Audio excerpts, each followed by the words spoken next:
우리는 지난 62주 동안 사도행전을 살펴봤습니다. 오늘은 사도행전 그 마지막 시간인데요.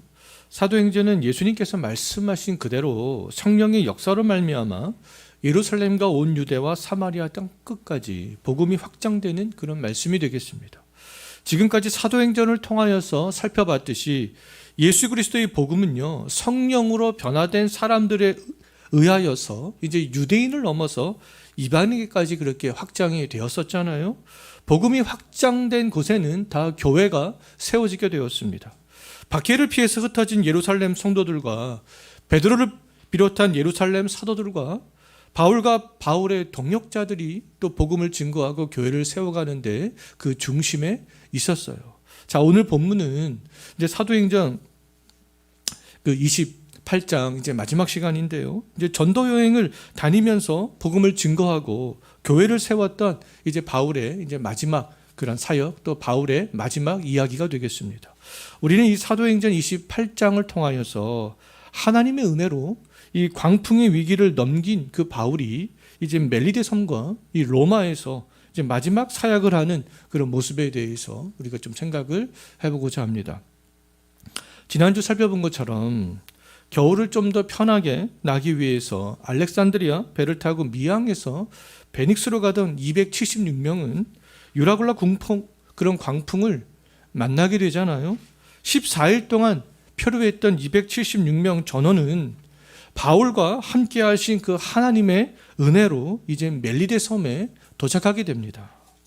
자, 멜리데 섬은요, 오늘날 몰타로 불리우는 아주 작은 섬으로 이탈리아 남부 시칠리아 섬 아래에 위치하고 있어요.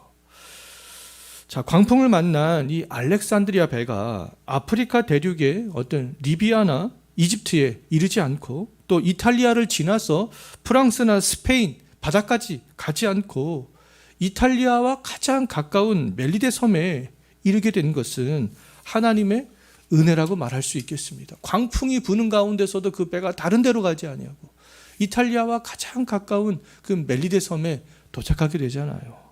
멜리데 섬에 도착한 이 알렉산드리아 배는 바울이 가이사라를 떠날 때 탔던 아브라 무테노 그 배보다 더 멀리 갈 수 있는 큰 배였고요.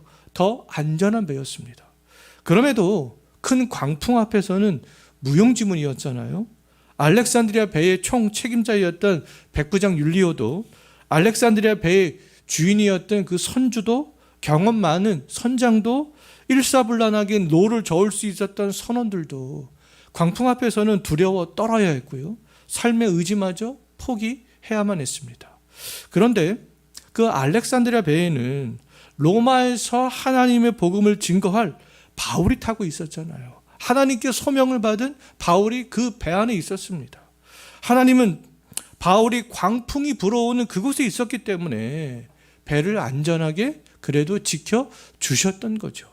광풍이 부는 가운데서도 배는 이탈리아와 가까운 멜리데 섬에 도착하게 되었습니다. 지중해 바다에서 광풍을 만난 사람들은 이제 멜리데 섬에서 겨울이 끝날 때까지 약 석 달을 머물러 있게 되는데요. 석 달 후에 다시 이제 알렉산드리아 배를 탄 사람들이 이탈리아 본토를 향해서 떠나게 되는 것을 볼 수 있어요. 이탈리아로 향하는 알렉산드리아 배에 그런 머리 장식이 있었는데요. 그 뱃머리 장식이 무엇이었는가 11절 한번 보시기 바라겠습니다. 뱃머리 장식이 무엇이었습니까? 디오스구르였잖아요. 이 당시 사람들은 이 제우스 신의 쌍둥이 아들인 이 디오스구로를 항해하는 뱃사람들을 보호해주는 그런 신으로 생각하고 있었습니다. 이게 신의 이름인 거죠. 신의 형상인 거죠. 사람들은 알렉산드리아 뱃머리 장식인 이 디오스구로를 신이 항해를 안전하게, 그 신이 항해를 안전하게 해줄 것으로 그렇게 믿고 신뢰하고 뱃머리 장식을 했던 것입니다. 그러나 유라굴라 강풍 앞에서 알렉산드리아 배는 난파당하기 일보 직전이었잖아요. 알렉산드리아 배는 사람들의 기대와는 달리 우상의 장식으로는 안전할 수가 없었습니다. 하나님이 함께할 때 그 배는 안전할 수 있었어요. 미항을 출발할 때 사도행전의 저자 누가는요, 알렉산드리아 배의 뱃머리 장식에 대해서는 언급하지 않잖아요. 근데 이제 멜리데 섬을 출발할 때 그 뱃머리 장식에 대해서 언급을 하고 있습니다. 자, 이것은 지중해 바다에서 하나님의 은혜를 경험했던 백부장 율리어와 선장과 선주와 사공들이 그럼 여전히 하나님을 믿지 않고 또다시 우상을 믿고 신뢰하고 있다라는 것들을 보여주기 위하여서, 예?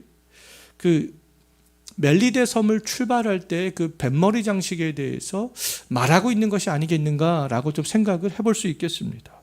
자, 불신자들은 바울을 통해서 이렇게 하나님의 은혜를 경험했지만 그들의 마음이 완악하여서 하나님께서 베풀어 주신 그 은혜를 쉽게 잊어버린다라는 것이죠. 멜리데에 도착한 사람들은요, 이 바울 때문에 또 석 달 동안 머물러 있는 그 기간 동안에 하나님의 놀라운 은혜를 또 경험하게 됩니다. 그럼에도 불구하고 멜리데를 떠날 때는 지금 누구를 또 앞세우고 있습니까? 하나님이 아니라 그 우상의 신을 또다시 앞세우고 항해를 시작하고 있는 거죠. 잠시 후에 살펴보겠지만 그들이 멜리데에서 석 달을 머무는 동안에도 바울을 통해서 이제 이적을 경험하고 먹을 식량까지 바울을 통해서 공급받게 되지만 그들은 또다시 하나님을 기억하지 않았고 의지하지 않았고 우상의 신을 의지하면서 또다시 항해하는 것들을 볼 수가 있습니다. 그들은 미양을 떠날 때와 마찬가지로 또다시 디오스구로를 의지하면서 항해를 시작했던 거죠. 그것이 왜요? 눈에 보였고 강해 보였고 좋아 보였고 익숙했고 그 당시에 그 로마 전 지역에 자연스럽게 스며들었던 그런 문화였기 때문에 그렇습니다. 자, 세상에 있는 것이 강해 보이고 좋아 보이고 편해 보이고 익숙해 보여도, 그 당시에 불신자들의 그 삶 가운데 깊숙이 그런 것들이 자리 잡고 있다 할지라도 디오스그로를 의지하는 것은 어리석은 거잖아요. 디오스그로는 사람들이 만든 그런 우상이 아니겠습니까? 아무런 힘도 능력도 발휘할 수 없는 그런 죽은 존재였던 거죠. 하나님의 은혜를 그들이 경험했으면서도 하나님의 은혜를 잊어버린 불신자들처럼, 세상에 있는 것을 의지하면서 그렇게 나아가는 것은 굉장히 어리석은 거 아니겠습니까? 자, 하나님의 은혜를 경험한 사람들이 그러면 또다시 우리가 의지해야 될 대상은 누구라는 거예요? 하나님이라는 거 아니겠습니까? 하나님의 은혜를 경험했다면 지중해 바다에서 그 광풍 가운데 배가 파손되지 아니하고 멜리데 섬까지 도착하게 되고 그곳에도 석 달을 머무는 동안에도 하나님의 은혜를 바울을 통하여서 경험했음에도 불구하고 그들은 또다시 하나님을 의지하지 않습니다. 그런데 우리가 하나님의 은혜를 우리가 의지했다면 우리가 또 무엇을 의지해야 되겠습니까? 다시 은혜를 베풀어 주신 그 하나님의 은혜를 또 바라보며 소망하며 나아가는 그런 모습들이 우리에게 필요하지 않겠어요? 오늘도 내일도 지속적으로 하나님은 우리가 의지를 해야 될 대상이라는 것이죠. 한 곱이 넘었다고 해서 또 두 곱이 넘었다고 해서 또 세상을 바라보고 하나님의 은혜를 잊어버리고 그렇게 이 세상을 살아가서는 안 된다라는 겁니다. 지중해 바다에서 광풍이 불어올 때 하나님의 은혜로 멜리데 섬에 도착한 바울은 눈에 보이지는 않지만 말씀으로 함께 하시는 그 하나님을 또다시 의지하면서 멜리데를 떠나갔어요. 현재 우리들이 어떤 환경에 있든지 어떤 상태에 있든지 무엇을 경험했든지 상관없이 우리가 의지를 해야 될 대상은 세상의 불신자들이 의지하는 것과 동일한 것이 되어서는 안 되지 않겠습니까? 바울처럼 하나님을 의지하고 새로운 인생의 목적지를 향해서 나아갈 수 있어야 되겠습니다. 자, 지중해 바다에서 유라굴로 광풍이 불 때에 바울과 함께 하신 하나님은 멜리데 섬에서 그들이 석 달 동안 지내는 그 기간 동안에도 또 로마로 가는 여정길에도 계속해서 함께 하시는 것을 볼 수 있습니다. 그곳에 누가 있기 때문에요? 바울이 있기 때문에. 멜리데 섬에 도착했을 때부터 하나님은 이제 바울에게 은혜를 또 베풀어 주시는데요. 어떤 은혜를 베풀어 주시는지 2절 한번 보시기 바라겠습니다. 20절 말씀을 보게 되면 바울은 지금 죄인의 신분으로 먼저 쇠사슬에 매여 있었습니다. 바울이 죄인의 신분으로 쇠사슬에 매여 있었지만 이 멜리데에 사는 원주민들은 바울과 이 사도행전의 저자 누가와 아리스다고를 영접해 주는 것을 볼 수 있어요. 원주민들은 광풍으로 온몸이 흠뻑 젖어 있는 바울에게 불을 피워서 따뜻하게 그렇게 영접을 해 주잖아요. 바울이 일면식도 없는 원주민 사람들에게, 그것도 쇠사슬에 묶여 있는 그 죄인이었는데, 그럼에도 불구하고 환대를 받은 것은 하나님의 은혜 때문이었죠. 하나님은 광풍 중에 말씀으로 바울과 함께 하셨고, 배가 이탈리아와 가까운 멜리데 섬에 이를 수 있도록 은혜를 또 베푸셨던 그 하나님께서는요, 멜리데 섬을 떠날 때까지 원주민들의 도움을 받게 하시는 것을 볼 수 있어요. 알렉산드리아 배는 조난을 당했기 때문에 이제 배 안에는 먹을 식량도 마실 물도 없었습니다. 근데 이탈리아로 가기 위해서는 멜리데 섬에서 식량을 공급을 받아야 또 새롭게 항해를 할 수가 있었어요. 그런데 이 백부장과 선장과 선주는 광풍으로 모든 것들을 다 잃어버렸잖아요. 멜리데에서 돈을 주고 식량을 구입할 수 없는 그런 상황이었습니다. 이때에 하나님께서는요, 멜리데 섬의 이 원주민들을 통하여서 이탈리아로 가는 그 기간 동안에 먹을 수 있는 모든 식량을 공급받게 하시는 것을 볼 수 있습니다. 그곳에 누가 있었기 때문에요? 바울이 있었기 때문에.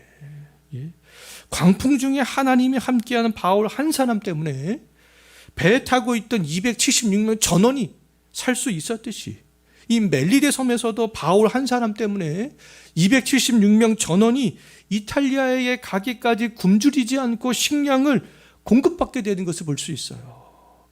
멜리데 섬에서 식량을 공급받은 그 하나님이 함께 하시는 그 바울을 통하여서 그 식량의 공급이 이루어지는 것들을 볼 수가 있겠습니다.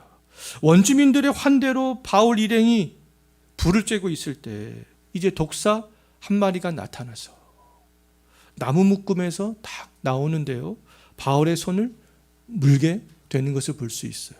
이제 이런 사건들이 이제 바울이 알렉산드리아 배를 타고 갈 때 식량을 공급을 받을 수 있게 되는 그런 첫 번째 사건이 된다라는 것들을 알 수 있는데, 그들이 무조건적으로 식량을 공급해 주지는 않습니다. 이런 사건을 통하여서 신뢰관계를 형성하고 배 안에 식량을 공급해 주게 되는데요, 독사가 바울의 손을 물게 되는 사건이 그 첫 번째 사건이라고 말할 수 있겠습니다. 원주민들은 이 독사에 물린 바울을 보면서 어떤 말을 하는가 4절 한번 보십시오. 원주민들은 쇠사슬에 묶여있는 바울을 보면서 바울이 죄인이라는 것들을 알고 있었잖아요. 근데 원주민들은 이 죄인 바울이 큰 광풍이 부는 바다에서는 어떻게 옳게 살아났지만 독사가 바울의 손을 물었습니다. 그것을 볼 때 그들이 어떻게 생각을 했냐 하면, 그 모습을 보고서 바울이 사람을 죽인 죄인으로서 벌을 받는구나, 이제 독사에 몰려서 죽겠구나, 그들이 바울이 용케도 바다에서 살아는 났지만 이제 독사에서 물려 자기가 지은 죄의 벌을 받게 되는구나, 그렇게 생각을 하고 있었습니다. 알렉산드리아 배를 타고 항해하던 사람들이 디오스그로를 믿었던 것처럼 원주민들은요, 이 공의라는 신을 믿고 있었습니다. 그래서 그 공의의 신이 독사에 물린 죄인 바울을 이제 곧 죽게 만들 거야, 그렇게 생각을 하고 있었던 것이죠. 그런데 그 원주민들의 생각과는 다르게 바울이 독사에게 물렸음에도 불구하고 아무런 증상이 나타나지 않게 되는 것을 볼 수 있어요. 그때 그들이 바울을 향해서 뭐라고 얘기를 하냐면, 루스드라에서도 바울이 나면서부터 걷지 못하는 사람을 고친 이후에 그곳에 있는 사람들이 바울을 향해서 헤르메스 신이라고 그렇게 불렀잖아요. 근데 이 멜리데 사람들도 바울이 독사에 물렸음에도 불구하고 죽지 않는 것들을 보면서 6절을 보게 되면 바울을 신으로 그렇게 생각하게 되는 것들을 볼 수 있습니다. 자, 이렇게 독사에 물렸음에도 불구하고 아무런 증상이 나타나지 않았던 바울에 대한 이제 소문이 누구에게까지 퍼져나가게 되는가? 7절 한번 보십시오. 누구에게까지 갑니까? 멜리데 섬에서 가장 지위가 높았던 버블리오의 귀에도 들어가게 되는 것을 볼 수 있어요. 버블리오는 바울 일행을요, 자신의 집에 머물게 하면서 환대해 주는 것을 볼 수 있습니다. 아, 이 사람이 독사에도 물렸음에도 불구하고 죽지 않은 사람이야? 그래서 자기의 집으로 불러서 환대해 줍니다. 하나님께서는 바울이 독사에 물리는 사건을 통하여서 이제 버블리오를 만나게 하셨던 거죠. 바울은 이 버블리오의 부친이 열병과 이질에 누워 있는 것을 보게 됩니다. 바울이 기도하고 안수하여서 버블리오의 부친의 병을 낫게 하자, 또 이 버블리오의 부친이 병이 나았다는 그런 소문이 멜리데 섬 전체로 쫙 퍼져나가게 되는 것을 볼 수 있어요. 그래서 이제 섬에 있던 병자들이 바울에게 몰려오게 되죠. 바울이 몰려온 병자들을 다 고쳐주는 것을 볼 수 있습니다. 버블리오를 비롯하여서 바울에게 병고침을 받은 사람들과 이제 그의 가족들이 바울을 비롯하여서 알렉산드리아 배를 타고 이탈리아로 떠나는 사람들을 위해서 어떤 일들을 하는가? 10절 한번 보십시오. 그들이 어떤 일을 합니까? 멜리데 섬을 떠나기까지 석 달 동안 머물러 있는 동안 먹을 것을 다 식량을 대접하고, 떠날 때에도 배에 먹을 식량을 실어주는 것을 볼 수 있잖아요. 바울과 알렉산드리아 배에 승선한 사람들은 멜리데 섬에서 바울이 독사에게 물렸던 그 사건과 버블리오의 부친을 비롯하여서 섬에 사는 병든 자를 고치는 사건을 통하여서 필요한 물품들을 다 공급을 받았습니다. 멜리데 그 섬에서도 바울 한 사람 때문에 배에 승선했던 276명 전원이 혜택을 받게 되는 것을 볼 수 있잖아요. 멜리데를 출발한 이제 이 알렉산드리아 배는 이탈리아의 시칠리아 섬에 있는 이제 수라구사라는 곳에 이제 잠깐 정박을 했다가 이제 이탈리아의 본토에 도착하게 되는데요. 이탈리아 남부에 위치한 그 레기온에서 하루를 지낸 다음에 남부에서부터 이제 중부까지 쭉 올라갑니다. 이탈리아 중부에 위치한 보디올에서 이제 7일 동안 머물러 있다가 이제 로마로 들어가게 되는 것들을 볼 수가 있는데요. 바울은 보디오에서 7일간 머물러 있을 때 또 로마로 가는 여정길에서 그 믿음의 형제들을 만나게 되는 것을 볼 수 있습니다. 바울이 이 보디올과 로마로 가는 여정길에 만난 그 믿음의 형제들은요, 근데 바울이 전도한 사람은 아니었잖아요. 지금 바울은 로마 대륙에 처음 그렇게 오게 되는 것이 아니겠어요? 근데 이 믿음의 형제들은 근데 이미 무명의 전도자들에 의하여서 복음을 듣고 그리스도인이 되었던 사람들이었던 것이죠. 이미 그 믿음의 형제들은 로마 본토에서도 곳곳에 교회를 형성하면서 신앙생활들을 하고 있었던 것이죠. 그래서 바울은 3차 전도 여행 중에 마게도니아에 머물러 있을 때 로마서를 기록하게 되는데요. 그 로마서를 기록하여서 로마에 있는 교인들에게 이미 보낸 적이 있었습니다. 바울은 이때에 이제 로마 방문 계획을 로마에 있는 교인들에게 알리기도 했었는데요. 근데 바울은 로마에 있는 성도들을 보고 싶어 했고 로마로 또 가기를 원했지만 자유의 몸이 아닌 이 쇠사슬에 매인 죄인의 신분으로 가게 되었던 거죠. 그럼에도 이 바울의 존재를 이미 알고 있었던 보디올에 있는 그리스도인들은 바울을 환대해 줍니다.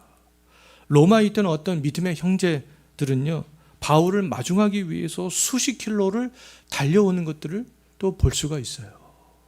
바울은 로마로 가는 길에 만난 그 믿음의 형제들과의 그 교제를 통하여서 또 필요한 것들을 공급받게 됩니다.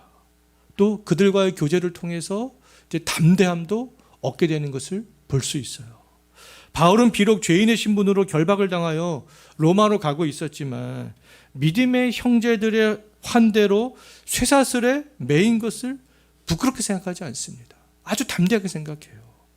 바울의 몸은 쇠사슬에 매였지만 그의 마음은 오히려 담대해진 것을 볼 수가 있습니다. 믿음의 형제들과의 교제로 말미암아 하나님은 지금도 우리와 함께 하시면서 우리의 필요를 채워주시고 또 담대한 마음도 주신다라는 것이죠. 주의 일들을 감당해 나갈 수 있도록 바울이 멜리데 섬에 사는 불신자들을 통하여서 필요를 공급받고 로마로 가는 여정길에 믿음의 형제들에게 위로를 받았듯이 하나님께서는 지금도 불신자들을 통하여서 그리고 믿음의 형제들을 통하여서 우리와 함께하고 계신다라는 것들을 확증해 주고 있죠. 현재 우리가 살아갈 수 있도록 우리의 필요가 채워지고 신앙의 동료들과 함께 교제함으로 그 믿음의 담대함들을 우리가 얻게 되는 것은 하나님의 은혜로 우리와 함께하고 있다. 하나님의 은혜가 우리 가운데 있고 살아계신 하나님이 우리와 함께하고 있다라는 그런 증거가 아니겠습니까? 바울은 쇠사슬에 묶인 채 이제 죄인의 신분으로 이제 로마에 가게 되지만 보통의 죄인과는 다르게 이제 어느 정도의 자유가 주어지는 것을 볼 수가 있습니다. 군인 한 명이 바울을 지켰지만 바울은 자기가 머물고 있는 그 집에서 자유롭게 복음을 전도할 수가 있었어요. 어느 정도의 자유가 주어진 바울이 이제 로마에 도착해서 어떤 일들을 하는가? 17절 한번 보십시오. 어떤 일을 합니까? 바울은 로마에 있는 유대인 중 이제 높은 사람을 청하는 것을 볼 수 있어요. 바울이 그들을 청한 이유는 그들에게 자신을 변호하기 위해서 그들을 청했습니다. 바울은 로마에 있는 유대인들에게 자신이 왜 로마까지 쇠사슬에 묶인 죄인의 신분으로 오게 되었는지 이제 쭉 설명하는 것을 볼 수 있어요.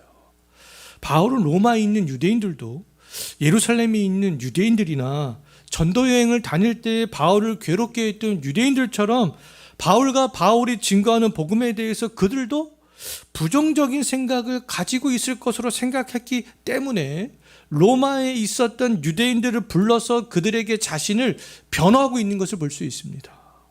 그런데 이 로마에 있는 유대인들은요, 바울에 대해서 적대적인 감정이 없었습니다. 로마에 있는 유대인들이 바울에 대해서 알고 있었던 정보는 바울이 증거하는 그 복음을 각 지역에 있는 유대인들이 싫어한다. 그 정도 정보만 알고 있었어요. 오히려 로마에 있는 유대인들은요, 바울이 강론하는 것을 듣고 싶어 했습니다. 그가 어떤 이단적인 가르침을 증거할 것인가, 그것을 더 오히려 듣고 싶어 하는 것을 볼 수 있어요.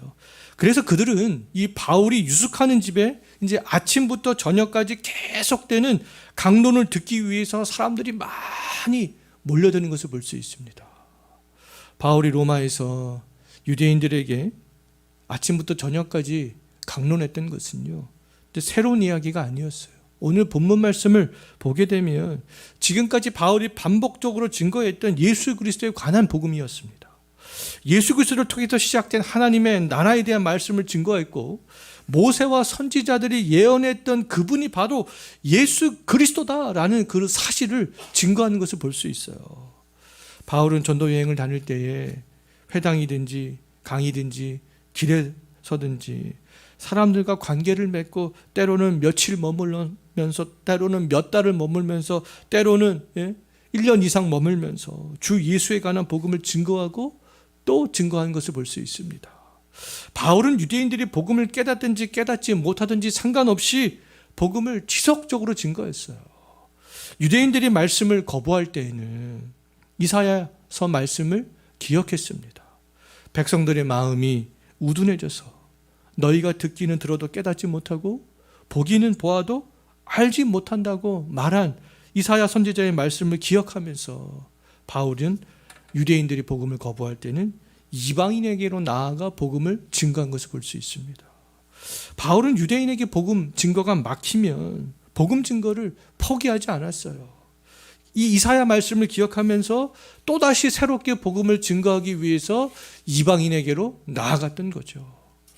바울은 로마에 온 이후에 이제 2년 동안 유대인이든지 이방인이든지 상관하지 않고 자기의 셋집에 찾아오는 모든 사람들에게 이제 지속적으로 하나님의 나라와 주 예수 그리스도에 관한 모든 것을 담대하게 증거했고 가르치는 그런 삶을 살아갔습니다. 자, 사도행전은 하나님의 백성들이 이제 구약과는 다르게 새롭게 형성이 되어지는 그런 과정을 보여주는 그런 말씀이 되겠어요. 새롭게 하나님의 백성이 된 사람들은 성령의 능력을 경험하고 하나님의 은혜로 예수 그리스도를 믿고 그 변화된 사람들을 통하여서 점점 더 많이 생겨나게 되었습니다.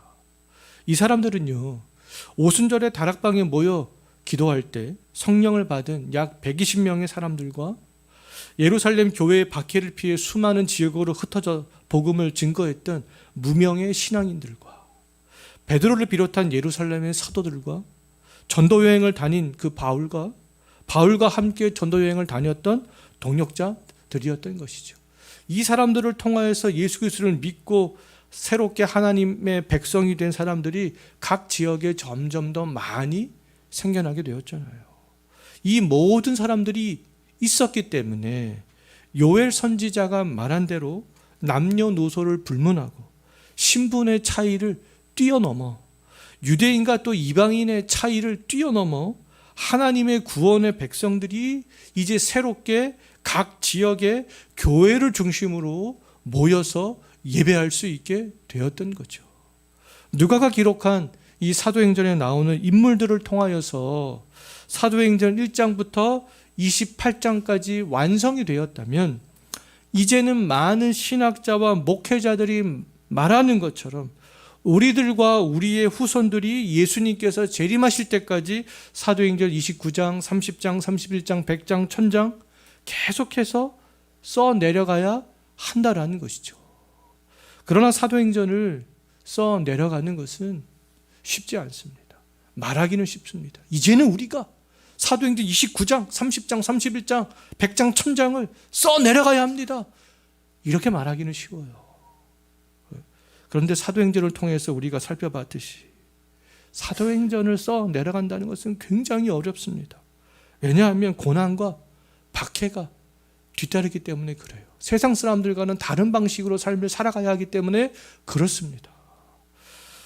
많은 세상 사람들이 좌로 가면 우리는 주 예수를 따라야 되고, 세상 사람들이 우쪽으로 우르르 몰려가면 우리는 하나님 나라를 바라보면서 그 하늘을 소망해야 되기 때문에 그렇습니다.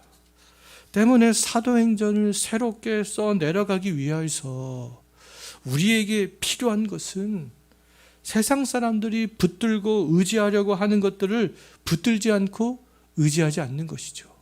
사도행전 우리 지금부터 29장 써갑시다. 아멘, 아멘, 아멘. 이렇게 우리가 선포하고 아멘으로 화답하기는 쉽습니다. 근데 우리가 그것들 실제로 써 내려가기 위해서는 세상 사람들과는 정말 우리가 다른 삶의 모습이 우리에게 필요하다라는 것이죠. 지중해 바다를 떠날 때 사람들은 남풍을 의존했잖아요. 항해 경험을 의존했잖아요. 또 우상을 의존했습니다. 하지만 바울은 말씀을 붙들었고 하나님만 의지하잖아요. 사도행전을 써 내려갈 수 있는 사람들은 바울처럼 말씀을 붙잡고 하나님을 의지하는 사람들이 되겠습니다. 지금까지 우리가 살펴봤던 1장부터 28장까지 한번 잘 생각 한번 해보십시오. 어떤 사람들이 1장에 나오고 2장에 나오고 3장에 나오고 또 28장까지 나오는가. 사도행전은요, 말로서 써 내려갈 수 없어요. 믿음으로, 삶으로 써 내려갈 수 있습니다. 여기 있는 우리들이 이제는 바울을 뒤이어서, 그리고 교회에서 2000년 동안 신실한 믿음을 보여준 신앙인들을 뒤이어서 복음이 확장되고 또 교회가 견고해지는 사도행전 이야기를 계속해서 써 내려갈 수 있었으면 좋겠습니다. 우리가 그 현장에서, 이곳에서 사도행전을 새롭게 써 내려갈 수 있는 그런 우리가 신실한 성도들이 되기를 정말 소망합니다. 기도하겠습니다. 주님,